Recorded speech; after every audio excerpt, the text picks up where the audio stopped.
मित्रों आपको थंबनेल से तो पता चल गया होगा कि आज हम किस टॉपिक पर बात करने वाले हैं। तो हाँ मित्रों, आज हम बात करेंगे कि हम परसेंटेज या जिसे हम प्रतिशत बोलते हैं, प्रतिशत पढ़ चुके हैं तथा हमारा लासा मासा लासा हो गया जिसे हम एलसीएम बोलते हैं, तथा हमारा एचसीएफ जिसे हम क्या है मासा बोलते हैं, तथा हमारा सिंप्लीफिकेशन या जिसे हम सरलीकरण बोलते हैं। इन तीन चैप्टर को हम पढ़ा चुके हैं, तीन चैप्टर को पढ़ा चुके हैं। अगर आपने वीडियो नहीं देखा है तो जाकर देख सकते हो। इन तीन चैप्टर से रिलेटेड जो पिछले साल में पेपर पूछे गए हैं, यानी जो क्वेश्चन पिछले साल में आए हैं, यानी जो हमारे इंपॉर्टेंट क्वेश्चन होते हैं, उनको क्या है इस वीडियो हम डिस्कशन करेंगे। आपको यहाँ पर हम स्क्रीनशॉट लगाते रहेंगे तथा उसका हम सॉल्यूशन भी आगे आपको हम बताते रहेंगे, यानी जो उसका सॉल्यूशन है वो भी करवाते रहेंगे। तो मित्रों देरी ना करते हुए चलिए आपके सामने पहला क्वेश्चन आ रहा है। पहला क्वेश्चन हमारा जो है परसेंटेज से रिलेटेड है, यानी जो हमारा प्रतिशत चैप्टर है उससे रिलेट कर रहा है। कह रहा है कि एक बस 300 में खरीद कर 20% की हानि पर बिकती है। यहाँ पर आपको स्क्रीनशॉट दिख रहा होगा। यह आपका पिछले साल यानी 2020 का पेपर है। अगर आपने नहीं देखा है तो जाकर आप देख सकते हो। इस पेपर को हमारे Telegram channel selection with Rajesh पर मैं ऑलरेडी छोड़ चुका हूँ। अगर आपने नहीं देखा है तो जाकर क्या है आप देख सकते हो। वहां पर मैंने पूरा पेपर छोड़ दिया है, तो जाकर आप देख सकते हो। क्वेश्चन क्या कह रहा है हमारा कि एक बस 300 में खरीदी जाती है। कोई वस्तु है, मान लीजिए कोई वस्तु एक्स है, वो 300 में खरीदी जाती है, 300 में खरीदी जाती है। उसके बाद में 20% के हानि पर, यानी 20% के नुकसान पर, 20% के नुकसान पर वो क्या जाती है बेच दी जाती है। तो उसका क्या है आप एसपी बताइए, यानी कि जो उसका विक्रय मूल्य है, उसका जो क्या है विक्रय मूल्य आपको क्या करना है बताना है। आपको उसका विक्रय मूल्य बताना है। ये हमारा क्या है कास्ट प्राइस जिसे हम सीपी बोलते हैं। ये हमारा क्या है लॉस है, ये हमारा क्या है लॉस है। अब हमें समझना है कि हमें एसपी निकालना है, यानी हमें विक्रय मूल्य निकालना है। तो हम पहले कैसे निकालेंगे? जो मित्र मुझसे पढ़े हुए हैं उनको पता है कि हमें 10% निकालने के लिए हम अगर एक अंक के बाद दशमलव लगा देते हैं। जी हाँ मित्रों, अगर कोई भी नंबर है, अगर हमें उसका 10% निकालना है तो एक अंक के बाद दशमलव लगा देते हैं, हमारा 10% निकल आता है। जैसे हमारा यहाँ पर 300 है, 300 का अगर हमें 10% निकालना है तो ये एक अंक के बाद दशमलव लगा देंगे, हमारा 30% जो है आसानी से निकल आएगा। लेकिन हमें चाहिए क्या? हमें चाहिए क्या? 20%। हमें क्या चाहिए? 20% चाहिए। तो एक चीज हमें पता है कि जब 10% बराबर 30 आया, तो अगर हमें 10 को कितना कर दें कि हमारा जो है ये 20% बन जाए, तो 10 का डबल करोगे आप, जैसे ये 20% हो जाएगा। और हमें पता है जब एक साइड में डबल करेंगे तो दूसरे साइड में भी हमको डबल करना पड़ेगा। यानी जो आपका 20% बराबर आया वो 60 आया, यानी कि 60 रुपया आया। और हमें ये पता था कि कोई बस 300 में खरीद कर, आपको क्वेश्चन लगा है आप देख भी सकते हो, कोई बस 300 में खरीद कर 20% के नुकसान में बेची जाती है। यानी 300 में खरीदी गई होगी तथा उस पर कोई चीजें क्या हो, चाहे मान लीजिए सड़ गई, अगर सब्जी है तो खराब हो गई, या आपका जो फल है वो सड़ गया तो वो खराब हो गया। यानी कहीं ना कहीं वो 300 में क्या हो जाएगा, 300 में से जो हमारा 60 है वो क्या हो जाएगा घट जाएगा। क्या हो जाएगा? घट जाएगा। जब आप इसको घटाओगे तो आपका ये 240 आ जाएगा। तो मित्रों आप समझ गए कि जो आपका क्वेश्चन है, जो क्वेश्चन यहाँ पर आपको दिख रहा है, उसका जो विकल्प ये सही है, उसका जो विकल्प है ये हमारा जो है करेक्ट है, सही है। यानी जो हमारा करेक्ट आंसर आया 240 आ गया। तो अब इसी कड़ी में क्या है फ्रेंड्स, हम नेक्स्ट क्वेश्चन सॉल्व करते हैं। और नेक्स्ट क्वेश्चन मैं यहाँ पर लगा देता हूँ, उसको देखिए और आसानी से आप सॉल्व कर सकते हो। जो ये हमारा क्वेश्चन है ये सिंप्लीफिकेशन से रिलेट कर रहा है। किससे रिलेट कर रहा है? सिंप्लीफिकेशन से। यहाँ पर दिया हुआ है कि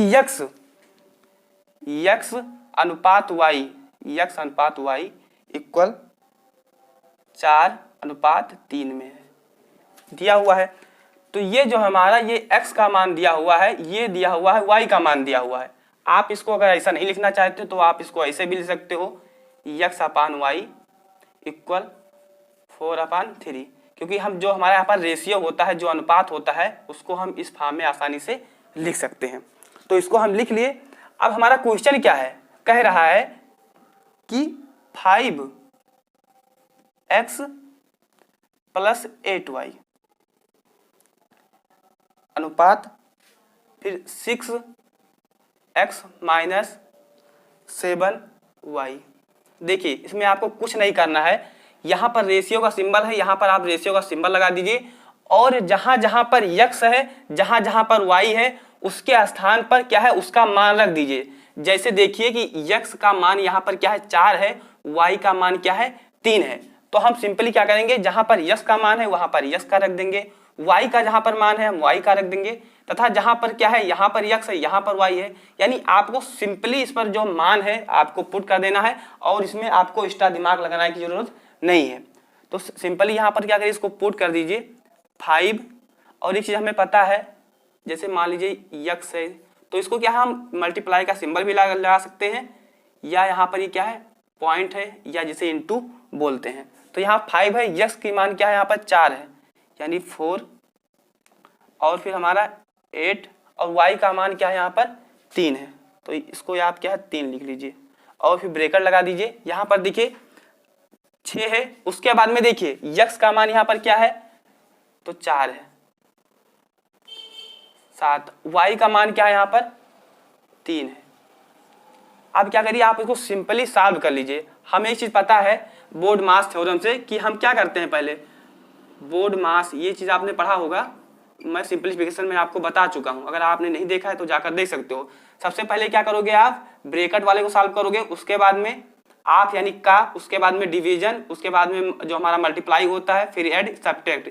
यानी आप पहले ऐड करोगे कि मल्टीप्लाई करोगे, तो ये यहाँ पर है मल्टीप्लाई यहाँ है, तो जब आप पढ़ोगे तो पहले मल्टीप्लाई करोगे उसके बाद में ऐड करोगे। तो सिंपली क्या करिए आप इसको लिख लीजिए 5 चौक 20 हो जाएगा हमारा यहाँ पर, और 8 त्रिक 24, फिर यहाँ पर रेशियो सिंबल लगा दिए। ऐसे इसको भी सॉल्व कर लीजिए। यहाँ पर क्या है मल्टीप्लाई है, यहाँ पर क्या है सब्ट्रैक्ट है, तो मल्टीप्लाई पहले सॉल्व होगा कि सब्ट्रैक्ट सॉल्व होगा।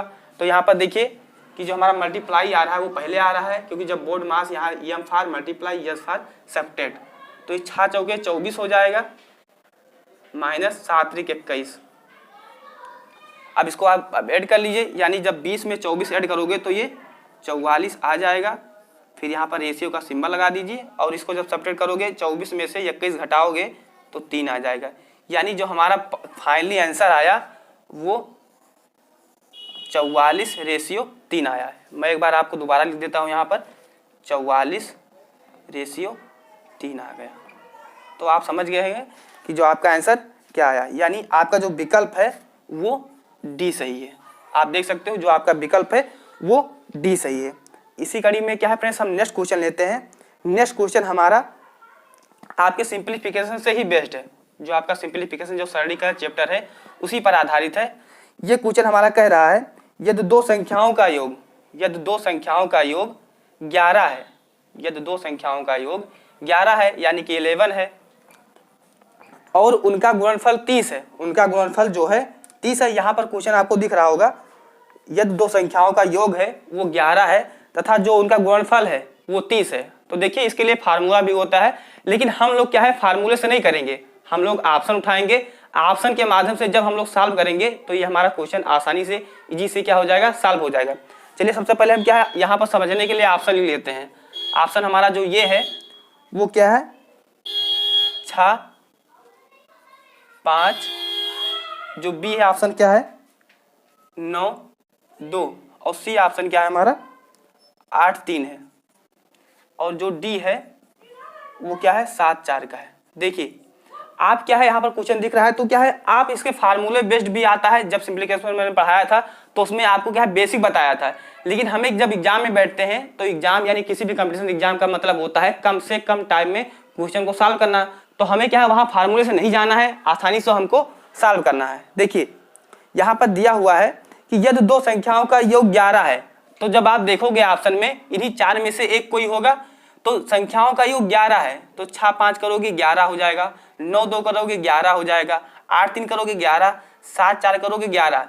यानी योग से तो हम इस क्वेश्चन को सॉल्व नहीं कर सकते हैं, लेकिन जैसे आप क्वेश्चन का नेक्स्ट स्टेप पढ़ोगे तो उसमें कहा गया है जो उसका गुणनफल है वो 30 है, उसका गुणनफल जो है 30 है, तो x y का मान बताइए। यानी जो हमारी पहली संख्या है तथा दूसरी संख्या है उसका मान बताना है कि वह संख्या कौन सी है। तो देखिए गुणनफल कह रहा है कि जो अगर आप क्या है कोई नंबर लेते हो जैसे ये इंटू बी, जब आप इसको लो तो ये कितना आ जाए 30 आ जाए, कितना आ जाए 30 आ जाए। तो आप क्या है अब इस माध्यम से आसानी से क्वेश्चन को सॉल्व कर सकते हो। चलिए हम पहला क्वेश्चन लेते हैं। यहाँ मान लीजिए ऑप्शन सी उठाते हैं। तो 8 3 24 यानी 8 3 करोगे 24 आया। तो हमारा ये विकल्प तो हो नहीं सकता है। अब मान लीजिए डी पर आते हैं। 7 4 ये कितना आएगा 7 चौक 28, ये भी नहीं होगा। अब आते हैं बी पर। 9 दूनी 18 9 2 18, ये भी नहीं होगा, 18 आया। अब आता है हमारा लास्ट विकल्प ये वैसे भी होगा, अगर आप नहीं जानते हो तो सॉल्व भी कर सकते हो। 6 5 जब इसको आप मल्टीप्लाई करोगे तो 6 पंचे 30 होता है। तो भैया आप समझ गए कि जब आप इसको मल्टीप्लाई करोगे तो 6 पंचे हमारा कितना आएगा 30 आएगा। अब इसका जो विकल्प है हमारा विकल्प आपका ये क्या हो जाएगा करेक्ट हो जाएगा। जो आपका विकल्प ये है ये आसानी से आपका करेक्ट हो जाएगा। अब चलिए इसी के अगली कड़ी में हमारा नेक्स्ट क्वेश्चन आ रहा है स्क्रीन पर, आप लोग देख सकते हो। ये किससे रिलेटेड है, ये हमारा लासा से, यानी जिसे हम एलसीएम बोलते हैं या हम जिसे लघुत्तम समापवर्तक बोलते हैं। ये हमारा एलसीएम बेस्ड है। क्वेश्चन कह रहा है कि 12x² तथा y³ तथा z² और 18x के पावर 4y² z के पावर 3 यानी कि z³ का एलसीएम बताइए। क्या करिए एलसीएम बताइए। तो देखिए जब मैंने एलसीएम आपको पढ़ाया था तो एलसीएम का मतलब होता है लोवेस्ट कॉमन फैक्टर, यानी आपको ऐसा नंबर लेना है, ऐसी संख्या लेना है जो सब में क्या हो कॉमन हो। जैसे मैंने कहा कि 6 और 5 का एलसीएम बताइए, तो 6 5 का एलसीएम 60 भी हो सकता है, 30 भी हो सकता है और 90 भी हो सकता है। क्या हो सकता है 60 भी हो सकता है, 30 भी हो सकता है, 90 भी हो सकता है। लेकिन जो हमारा एलसीएम का फुल फॉर्म क्या होता है लोवेस्ट कॉमन फैक्टर, यानी आपको छोटी से छोटी संख्या लेना है। ऐसी संख्या लीजिए जो सब में कॉमन हो तथा वो क्या हो छोटी हो। तो 60 भी हो सकता है, 30 भी हो सकता है, 90 भी हो सकता है, लेकिन इसमें छोटा क्या है हमारा 30 है। तो मित्रों आपको ऐसी संख्या लेना होता है जो सब में क्या हो कॉमन हो तथा छोटी हो, लोवेस्ट कॉमन फैक्टर, यानी ऐसी संख्या लो जो सब में कॉमन हो, फैक्टर हो तथा क्या हो वो लोवेस्ट हो। तो हमारा दिया हुआ है कि 12x² क्वेश्चन में आपके दिया हुआ है था y³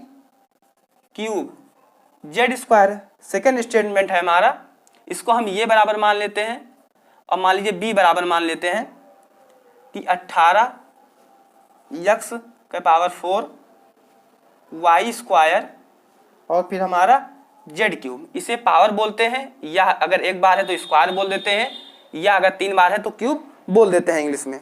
अब चलिए हम इसका निकालना क्या है एलसीएम निकालना है। क्या निकालना है मित्रों एलसीएम, जिसे हम क्या है लासा बोलते हैं या जिसे लघुत्तम समापवर्तक बोलते हैं। तो एक चीज देखिए यहाँ पर क्या है नंबर है और यहाँ पर आपका क्या है एल्जेब्रिक है। मैं आपको वीडियो में बता चुका हूँ, जब मैं लासा यानी जो एलसीएम पढ़ाया था तो उसमें बता चुका था कि एल्जेब्रिक का कैसे लेते हैं तथा जो आपके नंबर का कैसे लेते हैं। लेकिन मैं एक बार रिकॉल करवा देता हूँ। देखिए यहाँ पर क्या है 12 है, यहाँ पर 18 है। तो 18 12 का ऐसा कोई कॉमन फैक्टर लीजिए जिससे क्या है आपको आसानी से, अगर आप डिवाइड करो कोई नंबर मान लीजिए x लेते हो, अगर उसको क्या है आप 12 या 18 से काटो तो आसानी से कट जाए। अगर आप ऐसा नहीं समझ पा रहे हो तो आप जो कक्षा 4 5 में पढ़े हो या 6 में पढ़े हो उससे भी आसानी से कर सकते हो। चलिए 18 ले लीजिए और 12 का 18 12 का अगर हमको एलसीएम निकालना है तो सिंपली क्या करेंगे इसको 2 से क्या कर देंगे भाग कर देंगे। तो ये 9 हो जाएगा, यहाँ पर 6 हो जाएगा। और देखिए ये 2 एक अभी 2 से एक बार में और जाएगा तो यहाँ पर 9 ही बच जाएगा। तो हमारा यहाँ पर क्या बच जाएगा 3 बच जाएगा। एक बार 3 से कर देंगे और ये 1 हो जाएगा, एक बार और 3 से कर देंगे। तो ये चीज़ आप क्या है पहले जानते होंगे समझते होंगे। 2 दूनी 4 4 ते 12 और 12 ते 36, यानी कि जो हमारा 12 और 18 12 18 का जो एलसीएम आया वो 2 दूनी 4 ते 12 और 12 ते 36, यानी कि इसका जो एलसीएम हम लिखेंगे वो हम 36 लिखेंगे 36। अब ये तो हमारा हो गया, इसका काम लग गया। लेकिन अब बचता है x² x के पावर 4। जब ऐसी एल्जेब्रिक वाला आता है तो हम करते क्या है जिसका पावर अधिक होता है, अगर एलसीएम निकालते हैं तो जिसका पावर अधिक होता है उसी को लिख देंगे। लेकिन जब वही एचसीएफ निकालते हैं यानी जब मासा निकालते हैं तो जिसका पावर कम होता है उसको लिखते हैं। हम निकाल रहे हैं एलसीएम, तो जिसका पावर क्या होगा, अधिक होगा, उसी को लिखेंगे। तो यहाँ पर यक्स के पावर यानी यक्स स्क्वायर है, यक्स के पावर 4 है, यानी यहाँ पर 2 है पावर में, यहाँ पर 4 है, तो हम क्या लिखेंगे, यक्स का पावर 4 लिख देंगे। ऐसे यहाँ पर भी देखोगे तो वाई स्क्वायर है, यहाँ वाई क्यूब है, तो किसका पावर अधिक है, तो वाई क्यूब का पावर अधिक है। आगे देखिए यहाँ पर क्या है, पावर 2 है, यहाँ पर पावर 3 है, तो कौन सा हो जाएगा, 3 वाला हो जाएगा। तो मित्रों जब एलसीएम निकालते हैं तो जिसका पावर अधिक होता है उसको लिखते हैं, लेकिन जब वही एचसीएफ निकालते हैं तो जिसका पावर कम होता है उसको लिखते हैं। अब चलिए क्या है, हम नेक्स्ट क्वेश्चन के बारे में बात करेंगे, लेकिन जो इसका एलसीएम वाला जो विकल्प होगा, इसका जो विकल्प होगा वो ये सही होगा, विकल्प हमारा ये सही होगा। अब इसी कड़ी में क्या है फ्रेंड्स, हम नेक्स्ट क्वेश्चन लेते हैं, इसी कड़ी में हम नेक्स्ट क्वेश्चन लेते हैं। हालांकि ये जो आपका ये मेंसुरेशन से रिलेट करता है, लेकिन ये कभी कभी सिंप्लीफिकेशन में भी पूछ ले आता है। इसमें कह रहा है, क्वेश्चन हमारा कह रहा है, आपको यहाँ पर दिख रहा होगा कि एक त्रिभुज के कोणों का अनुपात, एक त्रिभुज के कोणों का अनुपात 1:5:12 है, 1:5:12 है। तो त्रिभुज का सबसे बड़ा कोण ज्ञात कीजिए। त्रिभुज का क्या करिए, सबसे बड़ा कोण ज्ञात कीजिए। देखिए त्रिभुज हमारा कैसे बनता है, ऐसे बनता है, पहले त्रिभुज को बना लीजिए।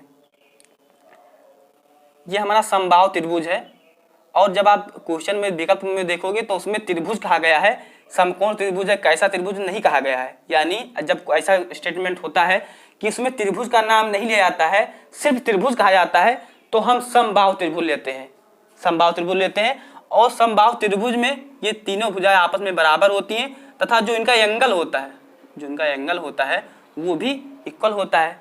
और हमें पता है कि कोई भी त्रिभुज होता है, कोई भी ट्रायंगल होता है, कोई भी त्रिभुज होता है, उसके तीनों भुजाओं का योग, यानी जो उसका कोण होता है, उन तीनों भुजाओं के कोणों का योग 180 अंश होता है। कितना होता है, 180 अंश होता है, 180 अंश होता है। और हमें पता है कि एक भुजा, दो भुजा, 1 2 3, 3 भुजा है। जब आप इसको क्या करोगे, बांट दोगे, तो ये हमारा 60 अंश निकल आएगा, यानी कि 60 डिग्री निकल आएगा। तो यानी कि यहाँ पर भी 60 डिग्री होगा, यहाँ पर भी 60 डिग्री होगा, यहाँ पर भी 60 डिग्री होगा। आप क्या है 10th 12th में पढ़ रहे हो, तो आपको ये बेसिक नॉलेज पता ही होगा। अब हमें क्वेश्चन में क्या कह रहा है, ये चीज समझिए। कह रहा है कि एक कोण का अनुपात, यानी एक त्रिभुज के कोणों का अनुपात 1, 5 और 12 है।